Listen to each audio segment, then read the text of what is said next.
28 বছর, 27 বছর, 24 বছর, 25 বছর, 22 বছরের ছেলে সারা রাত বিছানায় কাদলা মাছের মতো লাফাচ্ছে, বাপ এদিকে তাহাজ্জুদ পড়ছে, বাপ বুঝতে পারছে না, হাসছে শুনে।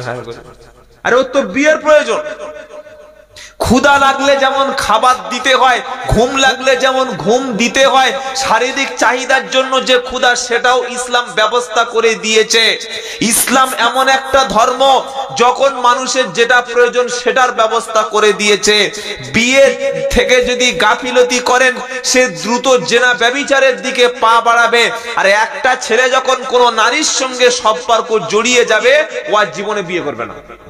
বুঝতে পারছেন না? ও তো পেয়ে যাচ্ছে হারামের মাল। নবীর স্ত্রীর কাছে পর্দার সঙ্গে গিয়ে তিনজন ব্যক্তি প্রশ্ন করলো, হে আল্লাহর নবীর স্ত্রী আপনারা বলুন আল্লাহর নবীর আমল কেমন, কি কি আমল তিনি করেন? নবীর স্ত্রী বললেন, সাহাবারা নবী মাঝে মাঝে নফল নামাজ পড়ে, কোরআন তেলাওয়াত করে, জিকির করে, তাহাজ্জুদ কাজা করে না। নবীর আমলগুলো শোনার পরে তিনজন ব্যক্তি বলল, প্রথম ব্যক্তি বলল, আমি আজ থেকে আর কখনো জীবনে সারা রাত ঘুমাবো না, আমি সারা রাত জেগে জেগে মৃত্যু পর্যন্ত নামাজ পড়বো। আর একজন ব্যক্তি বলল যে না, আমি আজ থেকে কখনো রোজা কাজা করব না, মৃত্যু পর্যন্ত আমি সব সময় প্রতিদিন রোজা রাখবো। আর একজন সাহাবা বলল, আমি আজ থেকে আর জীবনে কখনো বিয়ে করব না, কারণ বিয়ে করলে স্ত্রীর সময় দিতে হবে, সংসার করতে গেলে আমার ইবাদতও নষ্ট হবে। কারণ তারা আল্লাহর নবীর আমলগুলো যখন শুনলেন তারা বললেন, নবী তো আল্লাহ পাক তাকে মাফ করে দিয়েছে, আল্লাহ পাকের নবী তিনি এই আমলটুকু করেন, কিন্তু নবীর চাইতে বেশি আমল আমাদের করতে হবে, কারণ নবী আল্লাহর মনোনীত বান্দা। আমরা অনেক ভুল করতে পারি, আমরা বেশি বেশি আমল করব যাতে আর আখিরাতে আমাদের কোনো চিন্তা না করতে হয়। তিনজন ব্যক্তি তিনটি শপথ নিল। প্রথম ব্যক্তি বলল, আমি কখনো সারা রাত ঘুমাবো না। দ্বিতীয় ব্যক্তি বলল, আমি সারা বছর রোজা রাখবো, কখনো রোজা ছাড়বো না। তৃতীয় ব্যক্তি বলল, আমি জীবনে কখনো বিয়ে করব না। এই রকম কথা যখন বলছিল আল্লাহর নবী সাল্লাল্লাহু আলাইহি ওয়াসাল্লাম তখন বাড়ির মধ্যে প্রবেশ করলো। নবী কথাটা শুনতে পেয়ে তিনজন ব্যক্তিকে জিজ্ঞাসা করলো, সাহাবা তোমরা কি এই এই কথাগুলো বলছিলে? তারা বললে, হ্যাঁ ইয়া রাসূলুল্লাহ, হাবিবাল্লাহ, কারণ আপনার আমলের কাছে আমাদের আমল কখনো ধরা ছোঁয়ার মধ্যে পড়বে না। আপনি তো আল্লাহর নবী আর আমরা তো সাধারণ ব্যক্তি, আপনার আমলের সঙ্গে আমাদের আমল কিভাবে কম্পেয়ার হবে? তাই আমি শপথ নিয়েছি কখনো সারা রাত বিছানায় ঘুমাবো না। এই ব্যক্তি শপথ নিয়েছে জীবনে কখনো রোজা ছাড়বে না। তৃতীয় ব্যক্তি শপথ নিল জীবনে কখনো বিয়ে করব না। নবী বললেন, সাহাবা এটা কখনো কোনো নবুয়তের কাজ নয়, এটা কোনো মুসলমানের কাজ না যে সারা বছর রোজা রাখবে। তোমার শরীরেরও একটা হক আছে, তোমার বিবিরও একটা হক আছে। তুমি যদি সারা রাত জেগে জেগে ইবাদত করো, সারা রাত যদি নফল নামাজ পড়ো, তোমার বিবির পিছনে সময় দেওয়া এটা নফল নামাজের সওয়াব হবে। সুবহানাল্লাহ বলতে ইচ্ছে করলো না? এশার নামাজ পড়ে কেউ যদি বিছানায় ঘুমিয়ে যায়, স্ত্রীর সঙ্গে শারীরিক মিলন করবে, আবার শরীর নাপাক হয়ে গেলে ফজরের আগে গোসল করে মসজিদে যাবে। যতক্ষণ বিবির পিছনে সময় দিয়েছে, বিবির সঙ্গে শারীরিক মিলন করলো, ইসলাম বলছে আল্লাহ শারীরিক মিলনটাকেও নফল নামাজ হিসাবের মতো সওয়াব দিয়ে দেবে, যদি সেটা নিজের বৈধ স্ত্রী হয়। ইসলামে কোন কাজে সওয়াব নাই ভাই? প্রত্যেকটা ভালো কাজ সওয়াব। বলুন সুবহানাল্লাহ। এটা শুনে সাহাবা বলছেন, হুজুর আপনি কি বলছেন? স্ত্রীর সঙ্গে মেলামেশা সওয়াব? নবী বললেন, সাহাবা এই কাজটা যদি অন্য কোন নারীর সাথে করো এটা সওয়াব না গুনাহ? ওই সাহাবা বললেন এটা পাপ। নবী বললেন, পর স্ত্রীর সঙ্গে যেটা পাপ, নিজের স্ত্রীর সঙ্গে সেটা হলো সওয়াব। সুবহানাল্লাহ ইচ্ছা করেন? বলো তুমি সারা রাত জাগবে না, মাঝে মাঝে স্ত্রীর সময় দেবে, বলো কি করলো? তখন সাহাবা বলেন, না হুজুর আমি এটা ভুল সিদ্ধান্ত। সুতরাং বিবি ছেড়ে, বউ ছেড়ে, বাচ্চা ছেড়ে, সংসার ছেড়ে সন্ন্যাসী জীবন যাপন করা, 20 বছর জঙ্গলে গিয়ে থাকা, 30 বছর নদীর মাঝখানে থাকা, 40 বছর দেশ থেকে গায়েব হয়ে যাওয়া, এটা ইসলাম কখনো পছন্দ করে কথা বুঝতে পেরেছেন না পারেন নাই? দ্বিতীয় ব্যক্তি বলল, আমি সারা বছর রোজা রাখবো, কখনো রোজা রাখবো ছাড়বো না। নবীজি বললেন, শোনো, আমি বিবিকে সময় দিই, আবার মাঝে মাঝে আমার তাহাজ্জুদ পড়ি। আমি সারা বছর রোজা রাখি না, মাঝে মাঝে রোজা রাখি, আবার মাঝে মাঝে রোজা ছেড়ে দিই, কারণ শরীরেরও একটা হক আছে। তুমি সারা বছর রোজা করবে না, প্রত্যেক মাসে 3টি করে রোজা রাখবে। সারা বছর নফল রোজার সব আল্লাহ তাআলা লিখে দেবে। 3টি করে রোজা আল্লাহর নবী প্রত্যেক মাসে রাখতেন। সুবহানাল্লাহ। আর তৃতীয় যে ব্যক্তি বলল, কখনো বিয়ে করব না, শপথ নিয়েছে। এখন আমাদের ইদানিং কলে কিছু ছেলে দেখছি, আমাদের এলাকায় আছে বারাইপুরে, আপনাদের এখানে আছে কি জানি না, আপনারা বলতে পারবেন। ইদানিং কলে কিছু শিক্ষিত ছেলে দেখছি বিয়ে করছে না। 1-2 এরকম আছে পাড়ায়, আছে না? বিয়ে করে নাই, আছে। তারা বলছে আমরা বিয়ে না করে ভালো আছি, ওসব ঝামেলা। আল্লাহর নবী বললেন, বিয়ে যে করে না, আন নিকাহু মিন সুন্নতি ফামান রাগিবা আন সুন্নতি ফালাইসা মিন্নি, সে আমার দলের নয়, সে আমার উম্মত নয়। কি বলছেন বলেন? তুমি বিয়ে করছো না, তার মানে তুমি বলছো আমার চরিত্র ভালো আছে। বিয়ে না করা মানে চরিত্রটা তাড়াতাড়ি নষ্ট হবে। বিয়ে করলে তোমার চরিত্র ভালো হবে। এই বর্তমান ফিতনার যুগে আপনার বাড়িতে যদি যুবক ছেলে থাকে, আপনি কাল থেকে মেয়ে দেখা শুরু করুন। 28 বছর, 27 বছর, 24 বছর, 25 বছর, 22 বছরের ছেলে সারা রাত বিছানায় কাদলা মাছের মতো লাফাচ্ছে, বাপ এদিকে তাহাজ্জুদ পড়ছে। বাপ বুঝতে পারছেন না? হাসছে শুনে, হ্যাঁ, আরে ওর তো বিয়ের প্রয়োজন। ক্ষুধা লাগলে যেমন খাবার দিতে হয়, ঘুম লাগলে যেমন ঘুম দিতে হয়, শারীরিক চাহিদার জন্য যে ক্ষুধা, সেটাও ইসলাম ব্যবস্থা করে দিয়েছে। ইসলাম এমন একটা ধর্ম, যখন মানুষের যেটা প্রয়োজন সেটার ব্যবস্থা করে দিয়েছে। বিয়ে থেকে যদি গাফিলতি করেন, সে দ্রুত জেনা ব্যভিচারের দিকে পা বাড়াবে। আর একটা ছেলে যখন কোনো নারীর সঙ্গে সম্পর্ক জড়িয়ে যাবে, ও আর জীবনে বিয়ে করবে না। বুঝতে পারছেন না? ও তো পেয়ে যাচ্ছে হারামের মাল, হারামের মাল তো পেয়ে যাচ্ছে। তার সঙ্গে ঘুরতে যাওয়া, তার সঙ্গে ফুচকা খাওয়া, তার সঙ্গে সিনেমা হলে যাওয়া, তার সঙ্গে ডেটিং করা, তার সঙ্গে যত রকম নোংরামি, বদমাইশি, শারীরিক সম্পর্ক, সেক্সুয়াল রিলেশন সবকিছু করে নিচ্ছে। তো কেন বিয়ে করবে ভাই? ও তো বিয়ে করবে না। বর্তমানে ফিতনার যুগে যুবক এবং যুবতীদের দ্রুত বিয়ের ব্যবস্থা করান, যদি তারা ম্যাচিউর হয়ে যায়। কথা মনে থাকবে ইনশাআল্লাহ। আবার এই বললাম বলে 13 বছর 14 বছর মেয়েদের ধরে বিয়ে দেবেন, এটা বড় ভয়ঙ্কর জিনিস। লেখাপড়া শিখছে, প্রত্যেকটা পয়সাওয়ালা ভুড়িওয়ালা লোক পেয়েছে, রাত্রেবেলা মেয়ে ধরে বিয়ে দিয়ে দিয়েছে, হচ্ছে না? আবার পরবর্তী 6 মাস পরে দেখতে পাওয়া গেল এই জামাইটা নিরুদ্দেশ হয়ে গেল, মেয়েটা নিয়ে ব্যাঙ্গালোরে গিয়ে, চেন্নাই গিয়ে বিক্রি করে ফেলে দিল। তখন বলছে, হুজুর আমার মেয়েটাকে এনে দেন। কি করছে না, করে না? আপনার সজাগ হতে হবে। আল্লাহর নবী তৃতীয় ব্যক্তিকে বললেন, শোনো, তুমি বলছো কখনো বিয়ে করব না, আমি নবী বলছেন, নিকাহু মিন সুন্নতি ফামান রাগিবা আন সুন্নতি ফালাইসা মিন্নি, বিয়ে করা আমার সুন্নাত। যে ব্যক্তি বিয়ে করবে না, সে আমার উম্মতের মধ্যে পড়বে না। প্রত্যেকটা নবী বিয়ে করেছে, বরং প্রয়োজনে নবীরা একাধিক বিয়ে করেছে। জোরে বলুন সুবহানাল্লাহ। ইব্রাহিম নবী একাধিক স্ত্রী গ্রহণ করেছে, দাউদ নবী একাধিক স্ত্রী গ্রহণ করেছে, সুলাইমান নবী একাধিক স্ত্রী গ্রহণ করেছে। প্রয়োজনের তাগিদে কেউ যদি একাধিক স্ত্রী গ্রহণ করে, ইসলাম কিন্তু তাকে খারাপ বলেনি, তাকে চরিত্রহীন লম্পট বলেনি। খারাপ বলেছে তাকে যে স্ত্রীকে বাড়িতে রেখে পরনারী নিয়ে জেনা ব্যভিচার লিপ্ত হয়েছে। কি বলছেন আপনারা?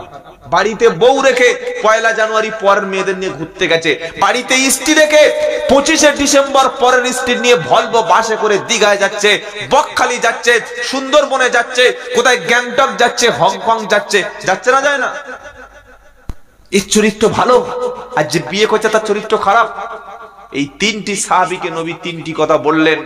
এটা বলার পরে নবী বলছে, দেখো তোমাদের চাইতে আমি আল্লাহকে বেশি ভয় পাই। আমি নামাজ রাতে পড়ি, আবার কখনো সারা রাত পড়ি না, কিছুক্ষণ পড়ে ঘুমাই।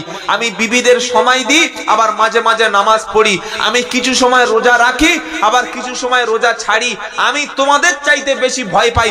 আমি তো অনেকগুলো স্ত্রী গ্রহণ করেছি, তোমরা কেন বলছো বিয়ে করব না? শুনতে পেলেন না? পেলেন না? নবী বললেন তোমাদের চাইতে আল্লাহকে বেশি ভয় পাই। তাই বিয়ে করা, নফল ইবাদত করা, রাতে ঘুমানো, সামাজিক কাজকর্ম করা, এগুলি সবগুলি সওয়াব। বলুন সুবহানাল্লাহ। যেটা শোনাচ্ছিলাম, আল্লাহ তাআলা কিয়ামতের দিন মুমিন ব্যক্তির কি দেবে? নূর দেবে। বলুন না সুবহানাল্লাহ। এই নূর দেখে ঈমানদারের ফয়সালা হবে। কিয়ামতের দিন সামনে যখন আল্লাহ হিসাবের মাপকাঠিটা ফেলে দিল, দিয়ে বলবে ইকরা কিতাবাকা, বান্দা তুমি তোমার আমলনামা পড়ো। বান্দা নামাজগুলো মিল করিয়ে নেবে, কোরআন তেলাওয়াতটা মিল করিয়ে নেবে, দান সদকাগুলো যখন মিলে যাবে, হজগুলো মিলে যাবে, যাকাত ফিতরা কুরবানি যখন মিলে যাবে, আল্লাহ এবার বলবে বান্দা পড়ো পড়ো, তোমার ফাইলটা খুলে, তোমার বইটা খুলে তুমি পড়ো, দেখো তোমার ওই আমলগুলো মিলেছে কিনা। স্টেট ব্যাংকে আপনার অ্যাকাউন্ট খোলা আছে, প্রত্যেক মাসে যদি 10,000 টাকা রাখেন, মাঝে মাঝে 5,000 টাকা ডিপোজিট করেন, আপনি স্টেট ব্যাংকের বই নিয়ে কিংবা ইউনিয়ন ব্যাংকের বই নিয়ে, এলাহাবাদ ব্যাংকের বইটা নিয়ে যখন মেশিনে পুশ করে আপডেট করবেন, কোন মাসে কত তারিখে কত ঘন্টা কত মিনিটে কত টাকা আপনি ডিপোজিট করেছিলেন, বই আপডেট করলে সমস্ত আপডেট খাতার পৃষ্ঠায় আসবে কিনা? আসবে না? কম বেশি কি হবে? হবে না। আল্লাহ পাক তাই বলবে ইকরা কিতাবাকা, তুমি তোমার হিসাবটা তুমি পড়ো, পড়ে দেখো হিসাব মিলেছে কিনা। বান্দা দেখবে ফজরে, জোহরে, আসরে, মাগরিবে, ইশায় নামাজে হাজির আছে, রমজানে বাঞ্জার হাজির ছিল, জুমার দিনে হাজির ছিল, দান খয়রাতে বান্দা ছিল, কুরবানিতে বান্দা ছিল, তাহাজ্জুদে বান্দা ছিল। যখন সমস্ত হিসাবটা মিলে যাবে, স্ত্রীর সঙ্গে ভালো ব্যবহার করেছে, ভাইয়ের সঙ্গে খারাপ ব্যবহার করেনি, বোনকে কখনো কাঁদায়নি, প্রতিবেশীকে কখনো দুঃখ দেয়নি, আল্লাহ পাক বলবে কাফা বিনাফসিকাল ইয়াউমা আলাইকা হাসিবা, আজ তুমি তোমার নিজের হিসাব নেওয়ার জন্য যথেষ্ট। ডান দিকে রাস্তা জান্নাত, বাম দিকে রাস্তা জাহান্নাম, জান্নাতের উপরে পুলসিরাতকে আমি আল্লাহ পেতে দেব। এই পুলসিরাতটা পার হয়ে তুমি চলে যাও, তোমার হিসাবও তুমি নিজেই নেওয়ার জন্য যথেষ্ট। নিজের হিসাব নিজে পড়ে দেখো ঠিক আছে কিনা। কথা বুঝেছেন না বোঝেন নাই? এইভাবে বিচার হবে। বান্দা নিজের বিচার পড়বে আর বলবে ইস আল্লাহ, যদি দুনিয়ায় এই সময়টা না নষ্ট করতাম, আরো আপনার বেশি পিয়ারা বান্দা হতে পারতাম। বলুন সুবহানাল্লাহ।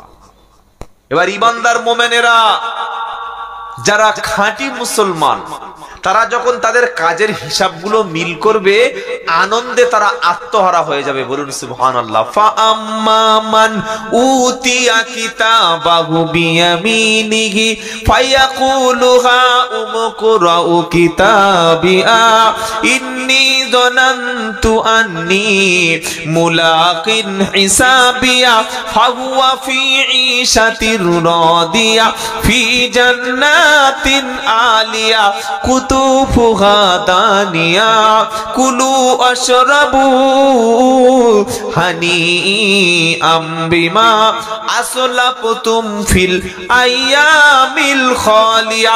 29 পারা সূরা হাক্কায় আল্লাহ পাক শোনাচ্ছে দুটি দল হবে। যখন আল্লাহ বলবে আমি বিচারের মাঝখানে, আমি যেদিন বিচারপতি হব, তোমরা সেদিন বাদী অথবা বিবাদী হবে। আমার সামনে বান্দাকে দাঁড় করিয়ে দেব, আর আমার সামনে দাঁড়ানোর আগে ঈমানদার ব্যক্তির কাজের ফাইলটা, তার হিসেবটা, তার আপডেট বইটা ডান দিক থেকে, ডান হাতে সামনের দিক থেকে আমার পক্ষ থেকে কাজের হিসাবটা ঈমানদার ব্যক্তির সামনে থেকে ডান দিকে কাজের হিসাবটা হাতে পেয়ে যাবে। কোন হাতে?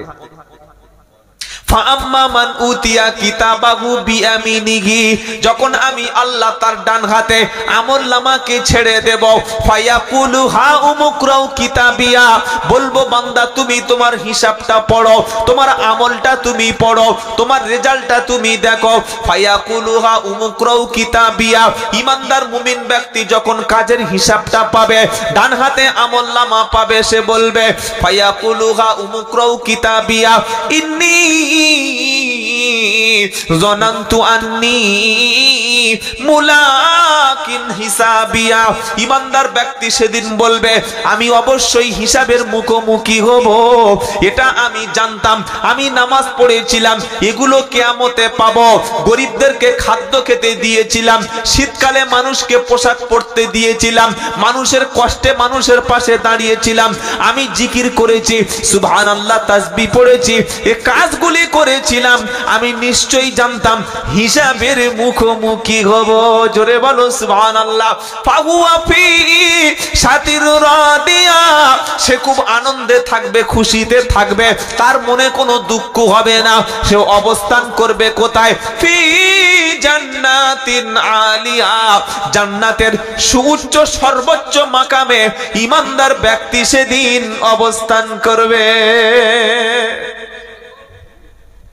কুতুফুহা দানিয়া, কুতুফুহা দানিয়া, সমস্ত ফলমূলগুলো, সমস্ত খাদ্যগুলি, সমস্ত নাজ নেয়ামতগুলি সবগুলি তার সামনের দিকে ঝুঁকে পড়বে, যেটা চাইবে সেটা পাবে, যেটা চাইবে সেটা পাবে। আচ্ছা, এখন আমরা যারা মানুষ, আমাদের কাছে কয়েকটা খুব মূল্যবান চাহিদার জিনিস। এক নম্বর, প্রত্যেক মানুষের একটা চাহিদা, সবচাইতে একটা সুন্দর থাকার মতো ঘর। কি বলছেন বলেন? চাহিদা নেই থাকার মতো ঘর? প্রত্যেকের চাহিদা আছে, একটা সুন্দর থাকার মতো ঘর। দুনিয়ার ঘরটা স্থায়ী না আখিরাতের ঘরটা স্থায়ী? আল্লাহু আকবার। যে ঘরের ধ্বংস নাই, যে ঘর থেকে বার হতে হবে না, যে ঘরের কোনো শেষ নাই, যে ঘরটা এত বড়, এত বিশাল বিস্তৃত, এই পৃথিবীর 10 গুণ বড় জান্নাত নিম্ন শ্রেণীর একটা ইমানদারকে আল্লাহ দান করবে। বলুন সুবহানাল্লাহ। অনেকে শুনে মনে করছে মৌলবি মনে হচ্ছে মাঝে মাঝে গাঁজা টাঙায়। একটা ইমানদারের যদি পৃথিবীর থেকে 10 গুণ বড় জান্নাত দেয়, নবীদের জন্য কত বড় জান্নাত, এই সাহাবাদের জন্য কত বড় জান্নাত, ওলিদের জন্য কত বড় জান্নাত, ইমানদারদের জান্নাত, আল্লাহর জায়গাটা কই? একার যদি 10টা পৃথিবী দিয়ে দেয় তো আল্লাহর জায়গা কোথাও মনে প্রশ্ন আসে না? হয়তো ইমানদার বলে বিশ্বাস করছি, কিন্তু কলেজের একটা শিক্ষিত ছেলে বলবে সারা মৌলবি গাঁজা খায়। এই গাঁজা না খেলে ভুলভাল কথা কি করে বলতে পারে যে ছোট একটা ইমানদারের পৃথিবীর থেকে 10 গুণ বড় জান্নাত দেবে? আপনি ঘুঘু দেখেছেন কিন্তু ফাঁদ দেখেননি। কুয়োয় যদি কোনো ব্যাঙ কুয়োয় বাস করে, সে কুয়োটাকে মনে করে আটলান্টিক মহাসাগর। কি বুঝলেন বলেন? কুয়োটাকে কি মনে করে? আটলান্টিক মহাসাগর। তো পৃথিবীতে একটু বসিরহাট গেছে, একটু কলকাতায় গেছে, একটু দিল্লি গেছে, বড় জোর মদিনায় গিয়ে মক্কায় গিয়ে হজ করে এসছে।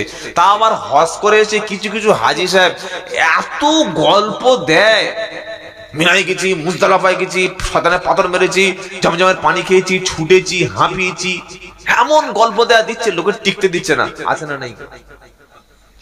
তুমি কুয়ো থেকে পড়ে কুয়োর পানি লাফাচ্ছে, মনে করছে আটলান্টিক সাগরে পড়ে আছে। এই পৃথিবীর চাইতে সূর্য কত ছোট না বড়? 13 লক্ষ গুণ বড়। কিন্তু যখন দেখি সূর্যটা ছোট লাগে না বড় লাগে? সূর্য ছোট লাগে। ভাবুন, পৃথিবীর চাইতে সূর্য 13 লক্ষ গুণ বড়। যারা বলছে একটা ইমানদারের জন্য 10টা পৃথিবীর মতো যদি জান্নাত থাকে, তাহলে পৃথিবীর মধ্যে যদি 1 কোটি লোক জান্নাত পায়, আল্লাহর জায়গা কোথায়? আল্লাহর ক্যাপাসিটি কোথায়? ভাই, সত্যটা আপনাকে জানা লাগবে। এই পৃথিবীর 10 গুণ বড় জান্নাত আল্লাহ একজন নিম্ন শ্রেণীর ইমানদারের দেবে। কোথায় আল্লাহর জায়গা? যে সূর্য পৃথিবীর চাইতে 13 লক্ষ গুণ বড়, ওই সূর্যের চাইতে আরো বড় কিছু আছে না নাই? জানেন কি আছে? আমরা রাতের আকাশে মিটমিট মিটমিট করে তারা দেখি, দেখি না? ছোট্ট ছোট্ট তারকা। যেটা দেখছেন ছোট, এটা যে কত সুবৃহৎ, কত বিশাল। যে সূর্যটা এই রকম পৃথিবী, এই রকম পৃথিবী মানে কয়েকটা বাড়ি মিলে হয় একটা পাড়া, কয়েকটা পাড়া নিয়ে হয় একটা গ্রাম, কয়েকটা গ্রাম নিয়ে হয় একটা পঞ্চায়েত, কয়েকটা পঞ্চায়েত নিয়ে হয় একটা ব্লক, কয়েকটা ব্লক নিয়ে হয় একটা কি অঞ্চল, কয়েকটা অঞ্চল নিয়ে হয় একটা থানা, কয়েকটা থানা নিয়ে হচ্ছে একটা জেলা, কয়েকটা জেলা নিয়ে হচ্ছে একটা রাজ্য, আর এই রকম কয়েকটা রাজ্য নিয়ে হচ্ছে একটা দেশ। একটা দুটো দেশ না, প্রায় 260টা মতো দেশ নিয়ে একটা পৃথিবী। এরকম পৃথিবীর মতো কত হাজার হাজার লক্ষ কোটি আল্লাহর এই মহাকাশে, আল্লাহর এই সোলার সিস্টেমের মধ্যে রয়েছে। আপনি ভাবতে পারবেন না কতটা জগৎ আছে। তো যে সূর্য পৃথিবীর চাইতে 13 লক্ষ গুণ বড়, এরকম 13 লক্ষ গুণ পৃথিবীর চাইতে বড় সূর্যটা, যে তারকা দেখছেন মিটমিট মিটমিট ছোট ছোট, ওই রকম তারকার মধ্যে এরকম সূর্য 2 কোটি সূর্য অনায়াসে টুপ করে ঢুকে যেতে পারে। একবার জোরে বলুন সুবহানাল্লাহ। আপনি অবাক হয়ে যাবেন যে আল্লাহর জায়গা কত বড়, আল্লাহর ক্যাপাসিটি কত বড়। ওই তারকার মধ্যে 10-13 লক্ষ গুণ বড় ওজন পরিমাপের সূর্য, যে 2 কোটি সূর্য ঢুকে গেল একটা তারকার মধ্যে, ওই তারা কিন্তু একটা নয়, একটা নয়। ওই তারকা রয়েছে গ্যালাক্সিতে, এত বড় বড় গ্যালাক্সি। বিজ্ঞানীরা কোটি কোটি মিলিয়ন ট্রিলিয়ন আজও পর্যন্ত গ্যালাক্সি এবং তার হিসাব বিজ্ঞানীরা করতে পারেনি। সুবহানাল্লাহ, কত বড় আল্লাহর পৃথিবী। আল্লাহর পৃথিবীটা কত বিশাল। আল্লাহর জান্নাতের জায়গা আছে না নাই? সুবহানাল্লাহ। এই জন্য ভাই পড়াশোনা করা লাগবে, শুধু বলে গেলে চলে গেলে হবে না। তো আল্লাহ পাক বলছেন ফি জান্নাতিন আলিয়া, ইমানদার মুমিন ব্যক্তি থাকবে জান্নাতে সুউচ্চ মাকামে। কারণ দুনিয়াতে ইমানদার ব্যক্তি কোনো খারাপ জায়গায় থাকে না। দুনিয়া ইমানদার ব্যক্তিদেরকে মসজিদে পাওয়া যায়, আলেমদের কাছে পাওয়া যায়, কোরআনের কাছে পাওয়া যায়। দুনিয়ায় ইমানদার ব্যক্তিদেরকে মদের আড্ডায় পাওয়া যায় না, সুদের আড্ডায় পাওয়া যায় না, কোনো অবৈধ নারীর কাছে পাওয়া যায় না, গানের অনুষ্ঠানে পাওয়া যায় না, মদের অনুষ্ঠানে পাওয়া যায় না, খেলাধুলার অনুষ্ঠানে মুসলমান যায় না। কি বলছেন বলেন? প্রত্যেকটা এলাকাতে এমএলএ, বিশ্ব এমএলএ কাপ চলছে, যুবকরা খেলা করছে, যুবতীরা খেলছে। দিনের বেলা এমএলএ কাপ খেলা হচ্ছে, রাত্রে বেলা সেখানে ফাংশন আছে না নাই? এটা মুসলমানদের কথা বলছি, অমুসলমানদের কথা বলার সময় নেই আমার হাতে। মুসলমান দিনের বেলা দিচ্ছে খেলা, রাত্রে বেলা লাগাচ্ছে মেলা, সেখানে যত রকমের ড্যান্স হচ্ছে, পাশে একটা জুয়ার ঠেক বসছে, লটারি চলছে, জুয়া চলছে, এক সাইডে মদের বোতল চলছে, শত শত নারীরা ইজ্জত হারাচ্ছে, ইমাম প্রতিবাদ করে চাকরি হারাচ্ছে, বাপ প্রতিবাদ করে মেয়ের কাছে খারাপ হচ্ছে, মা প্রতিবাদ করে ছেলের কাছে খারাপ হচ্ছে, গ্রামের কেউ প্রতিবাদ করতে পারছে না। এই রকম পরিস্থিতি যখন তৈরি হবে, কিয়ামত একেবারে সামনে এসে গেছে, আর মোটে বিলম্ব হবে না। আগে জলসায় কোনোদিন এরকম লাইটিং, সাউন্ড সিস্টেম এগুলো কিচ্ছু ছিল না। ওই সেই যেসব মাইক, ছোট ছোট যেই ওই হর্ন দেখেছেন, সেই ছোট ছোট যে মালগুলো, ওইগুলো একটা দুটো দিয়ে দিত। আর এরকম কি মাইক, ছোট্ট একটা মাইক্রোফোন দিয়ে, আর পাশে একটা হ্যাচাক লাইট ধরে, হ্যাচাক লাইট দেখেছেন? যারা বয়স্ক আমার আব্বারা বসে আছে দেখেছেন, দেখেন নাই? কয়েকটা গ্যাস ভরে দিলে এখন চলতো 3 ঘন্টা 4 ঘন্টা, ওটার নাম হচ্ছে হ্যাচাক লাইট। কি বলছেন, ওমালা এখন আছে? হ্যাচাক লাইটের জায়গায় কি চলে এসেছে দেখতে পাচ্ছেন? এই একটা আছে, এই একটা আছে। আহ কি দারুণ! কি বুঝলেন? আগে উপরে একটা ত্রিপল বা চট টাঙিয়ে দিত, লোক বসে বসে সুন্দর। এখন একবার দেখুন যেন বাসর ঘর সাজিয়েছে। সুবহানাল্লাহ। কি বলছেন বলেন? সব আছে কিন্তু হেদায়েত নাই। আগে মসজিদ মাটির ছিল ভাই, ছিল না? ঢুকতে গেলে মাথায় কাটুস করে লেগে যেত, তলায় ধুলো হতো, সাদা কাদা দিয়ে বাড়ির মহিলারা মাঝে মাঝে পবিত্র অবস্থায় মসজিদ নেপে দিয়ে আসতো না। আর মসজিদের তলায় প্লাস্টিকের চট বিছিয়ে দিত। ইমাম সাহেবের জন্য শুধু একটা নামাজের পাটি ছিল। ঠিক বলছি না ভুল বলছি? আর এখন ওই মাটি থেকে ইট, ইট থেকে সিমেন্ট, সিমেন্ট থেকে নেট সিমেন্ট, নেট সিমেন্ট থেকে আরো পুট্টি, পুট্টি থেকে এলো দামি রং, তারপরে টাইলস, পুরো ওয়াল টাইলস। মসজিদের বাথরুমে দেখি টাইলস বসেছে, পুরো ওয়াল টাইলস। আমি বললাম সেক্রেটারিকে, ভাই মসজিদে যখন বাথরুমে টাইলস লাগিয়েছি তো মুসল্লিদের পায়খানা করতে একটু কষ্ট হয়, ঘাম বার হয়, মসজিদের পায়খানা দুটো এসি লাগিয়ে দেয়। কি খারাপ বলছি বলেন? যখন লাগাচ্ছি সব জায়গায় এসি, তো মসজিদের পায়খানা এসি লাগা, ওখানে এসি দিচ্ছিস না কেন? আর ইমাম সাহেবের ঘরটা দেখি সিঁড়ির তলায়। কি বুঝলেন বলেন? সেই মুর্শিদাবাদে দেখেছেন জীবতুন্নেসার কবরটা সিঁড়ির তলায়, দেখেন নাই? তো তাই বানিয়েছে মুসলমান সমাজ। প্রত্যেকটা মসজিদের সময়ের দাবি, ইমাম সাহেবের জন্য মসজিদ কমিটি ইমামের জন্য পার্সোনাল একটা ঘর তৈরি করুন। হাওড়া, হুগলি, মেদিনীপুর, বাঁকুড়া, বীরভূম অধিকাংশ জেলায় আমি সফর করে দেখেছি, প্রত্যেকটা মসজিদের সঙ্গে ইমাম সাহেবের আলাদা রুম, স্পেশাল কামরা আছে। ইমাম বিবি বাচ্চা নিয়ে সেখানে মানুষ করছে, পড়াশোনা শেখাচ্ছে।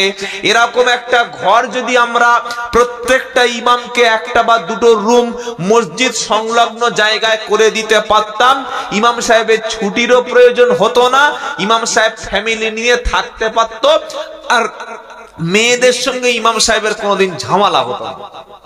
কি বলছেন বলেন? নিজে বিবির কাছে 30 দিনের রাত কাটায়, ফজরের সময় উঠতে পারে না। ইমাম সাহেব শুক্রবার নামাজ পড়ে বাড়ি গেছে, রবিবার জোহরে আসতে পারে না, আসরে এসেছে। সেক্রেটারি সাহেব এত বড় বড় চোখ বার করেছে যেন উনি একদম কানাদার জাল, এরকম করে চাইছে, এরকম করে। ও ইমাম সাহেব, বাড়ি গিয়ে কি করো? বাড়ি যাও কেন? কার উপরে চোখ বার করছিস? তুই নিজে সেক্রেটারি হয়েছিস, সভাপতি হয়েছ তুমি তো বিবির কাছে 30 দিন মিস করো না, সারা দিন সারা রাত ঘুমিয়ে থাকো। তুমি মাঝে মাঝে ফজরের নামাজটা পড়াও। তুমি পারবে মসজিদে 30 দিন ঘুমাতে? পারবে না। তাহলে ইমাম সাহেব সপ্তাহে একদিন বাড়ি যাচ্ছে কেন? তার উপরে তুমি প্রেসার ক্রিয়েট করছো। হয় মসজিদের পাশে ঘর বেঁধে দাও, তা না হলে তাকে বাড়ি যেতে দাও। কি খারাপ বলছি বলে মনে হচ্ছে নাকি? এটা ইমামদের উপরে জুলুম। টাইলস যদি মসজিদে বসান, ইমামের যদি 10,000 টাকা না বেতন দেন, চামড়া ছাড়িয়ে নেবে কবরে ফেরেশতারা। এসি যদি মসজিদে কোনো লাগানো থাকে, ইমামের বেতন যদি মাসিক 15,000 টাকা না হয়, এখানে যেমন এসির ঠান্ডা হাওয়া বার করছে, কিয়ামতের দিন সেক্রেটারি, ক্যাশিয়ার আর মাতোয়াল্লির পিছন থেকে গরম হাওয়া ফেরেশতারা বার করে নেবে। এটা মনে রেখে দিও। মসজিদে এসি বসিয়েছে, খেয়ে কাজ নাই কেন? নামাজ আর গরমে হয় না? এত চর্বিযুক্ত মসজিদের মুসাল্লি, কিন্তু ইমামের পয়সা দেওয়ার সময় হুজুর গরিব এলাকা, কি করব? ইমাম সাহেবের সময় গরিব হয়ে গেলে আর এসি লাগানোর সময় ধনী হলে কিভাবে? খারাপ লাগছে নিশ্চয়ই? খারাপ তো লাগার কথা। সত্যটা আমাকে বলতে হবে ভাই। ইমামের উপরে ইনসাফ করবেন বলেন ইনশাআল্লাহ। আর যারা ইমাম তাদেরও বলছি, মসজিদের চাকরি মানে প্রধানমন্ত্রী নয়। চাকরি পেয়েছো, কি হয়েছে? কোন মসজিদের আন্ডারে একজন ইমানদার ব্যক্তির বাড়িতে যদি বেনামাজি থাকে, এই সম্পর্কে অবশ্যই ইমামকে জিজ্ঞাসা করা হবে। যে মহল্লায় ইমাম সাহেব ইমামতি করছে, সেই মহল্লায় কোনো মেয়ে যদি বেপরদায় থাকে, সেই মহল্লায় কোনো ছেলে যদি কোরআন না জানে, ইমামকে আল্লাহর সামনে দাঁড়িয়ে জবাব দিতে হবে। সেই মহল্লায় যদি গান বাজনা চলে, ইমাম সাহেবকে আল্লাহর সামনে দাঁড়িয়ে জবাব দিতে হবে। সেই মহল্লায় যদি সুদের ব্যবসা চলে, মসজিদ কমিটি ইমামকে জবাব দিতে হবে। অত সহজ নাকি? যখন ঢুকেছে মসজিদে ইমাম সাহেব, এরকম হালকা আমার মতো চেহারা, আর 10 বছর ইমামতি করে পেটটা যা বাড়িয়ে নিয়েছে, রুকুতে যেতে পারছে না, রুকু যাওয়ার আগে পেট চলে যাচ্ছে। এত খেয়েছে, সকালে চা, তারপরে টিফিন, তারপরে ডিম ভাজা দিয়ে পান্তা, অমলেট, কি বুঝলেন, দুপুরে মুরগির লেগ পিস, রাত্রেবেলা বিফ, ঈশার নামাজ পড়ে দুম করে বিছানায় শুয়ে পড়েছে, নাকের আওয়াজে মসজিদ ফেটে যাচ্ছে। এটা কি ইমাম? হ্যাঁ, এ তো ঘুমানোর ইমাম। ইমাম হচ্ছে সে, পাড়ায় যদি কোনো মানুষ মসজিদে না আসে, ইমামের রাতের বেলা ঘুম হবে না, তাহাজ্জুদে জেগে উঠে কাঁদবে, রব্বানা আমি তাদেরকে তো হেদায়েতের রাস্তা দেখাতে পারলাম না। পাড়ায় যদি 10টা ছেলে কোরআন শরীফ না জানে, ইমাম সাহেব সকালবেলা তাদের বাড়িতে যাবে, হাত ধরে পায়ে ধরে মসজিদে বসাবে, তাদেরকে কোরআন শরীফ শেখাবে। পাড়ায় যদি কোনো দাড়ি ছাঁচা লোক থাকে, ইমাম চিন্তায় তার মাথার চুল পেকে যাবে। পাড়ায় যদি কোনো রকমের হারাম কাজ হয়, ইমাম সেক্রেটারি সভাপতিকে নিয়ে বাধা দেবে। এটাই হলো ইমামের দায়িত্ব। ইমাম জুমার দিন সুদের বিরুদ্ধে বক্তব্য দেবে, অন্যায়ের বিরুদ্ধে বক্তব্য দেবে, নারী নির্যাতনের বিরুদ্ধে দেবে, পণের বিরুদ্ধে বক্তব্য দেবে। মসজিদের সেক্রেটারি ইমাম ঘোষণা করবে, যার বাড়িতে পণের বিয়ে হবে, যে ছেলে বিয়ের সময় মেয়ের বাপের কাছ থেকে টাকা চাইবে, গাড়ি চাইবে, পয়সা চাইবে, সোনা চাইবে, মসজিদ থেকে তার বাড়িতে কোনো কাজ হবে না, ইমাম তার বাড়িতে বিয়ে পড়াবে না। এটাই হলো ইমামের দায়িত্ব। এই ইমাম হাজারে একটা পাওয়াও খুব মুশকিল। এরকম ইমামতিক চাকরি করতে হলে সে হয়তো জান্নাতে গিয়ে করতে হবে, দুনিয়ার হবে না। কিছু বুঝতে পেরেছেন? মসজিদের সেক্রেটারি, ক্যাশিয়ার সব সময় চায় যে মুরগি ইমাম। কি ইমাম বলুন? মুরগি ইমাম। কেন সুদের বিরুদ্ধে বলতে যাচ্ছ তুমি বাবা? কেন ঘুষের বিরুদ্ধে বলতে যাচ্ছ? বেনামাজি আছে তা কি হয়েছে? আরে বেনামাজি মরে গেলে তো তোমার ডেকে এক খতম পড়াচ্ছে, তোমার তো 2000 টাকা দিচ্ছে। বেনামাজির বাড়িতে মিলাদ হচ্ছে, বেনামাজির বাড়িতে তুমি তো দোয়া করে 3000 টাকা পাচ্ছ। বেনামাজির মাকে তুমি 3 দিন 10 দিন 40 করে বছরে একবার মিলাদ পড়িয়ে দুটো মাল কামাচ্ছ। খাও না ভাই, তুমি কেন কাটি দিচ্ছ পিছনে? ভালো লাগছে না? কি কথা বুঝতে পারছেন না? পাচ্ছেন না? ইমামের অনেক বড় দায়িত্ব আছে। সমাজ পরিবর্তনে একটা ইমাম অনেক ভূমিকা রাখতে পারে। পাড়ায় কোনো ছেলে যদি স্কুলে না যায়, কোনো অশিক্ষিত ছেলে, ইমাম সাহেব বাপকে বোঝাবে, ইমাম সাহেব শিক্ষা সম্পর্কে জুমার দিন বক্তব্য দেবে। ইমাম বছরে 53টা জলসা মসজিদে করতে পারে। আপনারা কি বলছেন বলে? 53টা জলসা করতে পারে? পারে না? জুমার দিন 20 মিনিট আগে, 1 ঘন্টা আগে বক্তব্য শুরু করবে। আমি আব্দুল্লাহ জুবায়ের যত বক্তব্য করি, আপনাদের কানে যতটুকু না পৌঁছাবে, ইমাম জুমার দিনে 20 মিনিট কথা বললে এর চাইতে বেশি প্রভাব জুমার দিনের বক্তব্য আছে। ঠিক বলছি না ভুল বলছি? সেখানে মেলা নাই, হই হুল্লোড় নাই, প্রত্যেকে ইমামের কথাটা শোনে। এই রকম সিচুয়েশনে ইমামরা কেন সমাজ পরিবর্তনের ডাক দিচ্ছেন আমি বুঝতে পারছি না।